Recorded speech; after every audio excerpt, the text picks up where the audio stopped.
అదరగొట్టే కారం రంగు రుచి ఆచి కారం పొడి.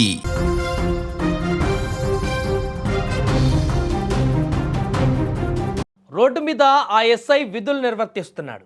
వెహికల్ మీద వెళ్తున్నటువంటి ఒక వ్యక్తి నేరుగా ఆ ఎస్ఐని డ్యాష్ ఇచ్చేసి కారుతో బ్యానెట్ మీద ఆ ఎస్ఐ పడిపోతే అలాగే కిలోమీటర్ వరకు అర కిలోమీటర్ వరకు అలాగే బ్యానెట్ మీద పడిపోయినటువంటి ఆ ఎస్ఐని ఏమాత్రం కనికరం లేకుండా లాగుతూ వెళ్తూ అర కిలోమీటర్ల అవతల పడేసిపోయినటువంటి ఘటన సంచలనంగా మారింది. మధ్యమత్తులో ఓ వ్యక్తి చేసినటువంటి వీరంగం ఇది. డ్రంక్ అండ్ డ్రైవ్ తనిఖీలను తప్పించుకోవడానికి బీభత్సం సృష్టించాడు. కారు ఆపినటువంటి ఎస్ఐను కారుతో గుద్ది అర కిలోమీటర్ దూరం వరకు కూడా ఆ కారు పైన బ్యాలెట్ మీద పడినటువంటి ఎస్ఐని లాక్కు వెళ్ళినటువంటి ఘటన రంగారెడ్డి జిల్లాలోని యాచారంలో చోటు చేసుకుంది.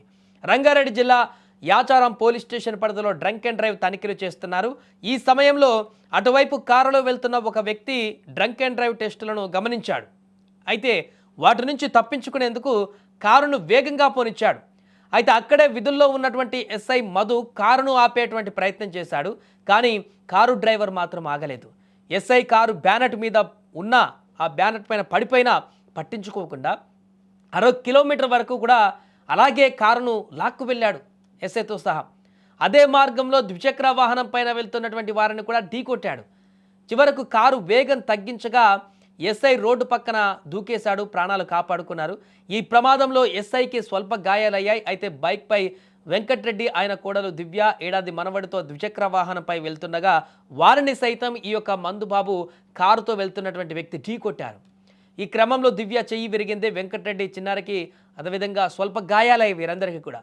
సో ఒక వ్యక్తి ఎంత దుర్మార్గంగా ప్రవర్తించాడో మనకి ఘటన తేటతెల్లం చేస్తుంది. మద్యం మత్తుకు బానిసై మద్యం తాగి సేవించి సొంత వెహికల్ నడపకూడదు, బయటికి రాకూడదు రోడ్డు మీదకి అని చెప్పి ఎన్నిసార్లు పోలీసులు మొత్తుకున్నా కూడా అలా మద్యం సేవించి కార్లు తీసుకొని రోడ్డు మీదకి రావడమే కాకుండా అక్కడ డ్రంక్ అండ్ డ్రైవ్ టెస్టులు నిర్వహిస్తుంటే వాటి నుంచి తప్పించుకోవడానికి విచక్షణ కోల్పోయి అవతల ఒకవేళ డ్రంక్ అండ్ డ్రైవ్ టెస్టులు అక్కడ దొరికాడు అనుకోండి, మహా అయితే అక్కడ డ్రంక్ అండ్ డ్రైవ్లో ఆయన తాగినట్టుగా తెలిస్తే ఫైన్ వేస్తారు, లేకుంటే కొద్ది రోజులు 4-5 రోజులు జైలు శిక్ష అనుభవించేటువంటి పరిస్థితి ఉంటుంది. నెక్స్ట్ టైం ఇంకా ఈ యొక్క ఆ శిక్ష ద్వారా నెక్స్ట్ టైం బుద్ధి వచ్చి అలా తాగి బయటికి రాకుండడానికి ఒక అవకాశం ఉంటుంది, ఒక బుద్ధి వస్తుంది. కానీ దాన్ని తప్పించుకోవడం కోసం అవసరమైతే ఎదుటి వాళ్ళ ప్రాణాలు కూడా తీసి హత్య కేసులకు ఇరుక్కోవడానికి కూడా, అంటే ఆ క్షణికావేశంలో పరిస్థితి ఎంత దూరం వెళ్తుందో చూడండి ఒకసారి.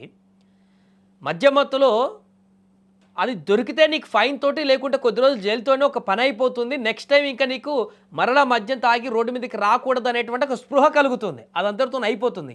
అలాంటిది దాన్ని తప్పించుకోవడానికి నువ్వు అవతల ఉన్నటువంటి వ్యక్తులని చంపడానికి కూడా, చనిపోయినా కూడా పర్వాలేదు అనుకునేటువంటి హత్యాయత్నాలకి ప్రయత్నిస్తూ యాక్సిడెంట్లు చేసుకుంటూ పోతున్నావంటే ఇంకా నువ్వు ఎంత దూరం తీసుకువెళ్తున్నావో చూడు దీన్ని. అందుకే క్షణికావేశం తీసుకునేటువంటి నిర్ణయాలు. అందుకని మద్యం తాగితే మనం ఏం చేస్తున్నామో ఏంటో తెలియదు కాబట్టి రోడ్ల మీదకి రాగండిరా తాగినప్పుడు అని చెప్పేసి మొత్తుకుంటున్నారు అందరూ. అలా వచ్చి ఈరోజు చేసినటువంటి దుర్మార్గమైనటువంటి చర్యతోటి ఒకవైపు ఎస్ఐకి గాయాలయ్యాయి, ఆ ముగ్గురు ఒక చిన్నారికి, వెంకటరెడ్డికి, ఇంకొక మహిళకి గాయాలైనటువంటి పరిస్థితి.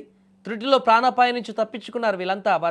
ఆ కారు చేసినటువంటి దుర్మార్గానికి, కార్ డ్రైవర్ చేసినటువంటి దుర్మార్గానికి ఏదేమైనా కూడా అతని కోసం వేట కొనసాగిస్తున్నారు పోలీసులు. ఇంత దుర్మార్గంగా వ్యవహరించి ఇంతమంది ప్రాణాలను పణంగా పెట్టి ఇంత ర్యాష్ డ్రైవింగ్ చేస్తూ వారిని గాయపరిచిన కారణంగా అతన్ని పట్టుకునేటువంటి ప్రయత్నం చేస్తున్నారు. ఏదేమైనా కూడా ఈ ఘటన అయితే ప్రస్తుతానికి వైరల్గా మారింది.